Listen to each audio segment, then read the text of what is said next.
Hi, in this video I'm going to take you through the steps of creating an account on tabroom.com. So the first thing we're going to do is open up a web browser and navigate to tabroom.com. As you can see, I have already done here.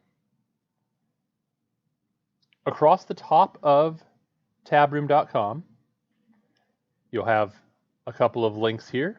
We'll choose sign up.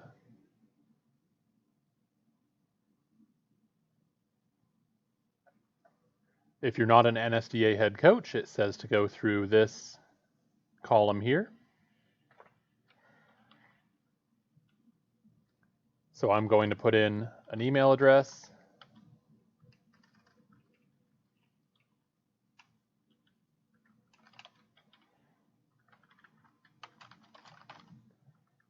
a fake name. You should put your real name, of course.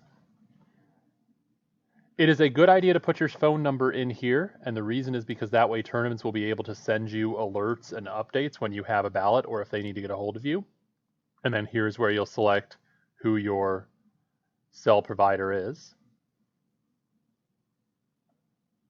You just go through and put in all the information. Choose a password.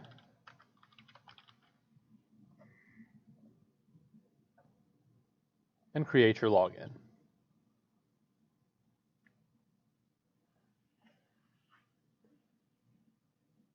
You'll then receive an email confirmation code.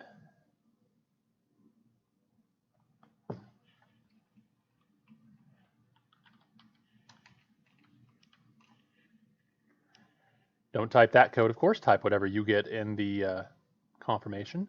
Choose confirm email. And then that will take you to this screen here.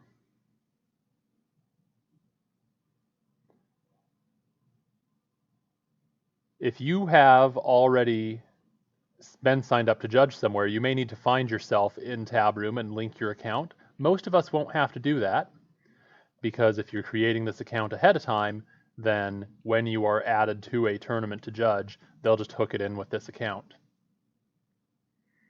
Whenever you need to access your profile, you'll just go up here and click on your email address, and it'll bring you back to this page. This is where once you have ballots or anything else, everything will pop up. But that's all there is to creating an account on Tabroom.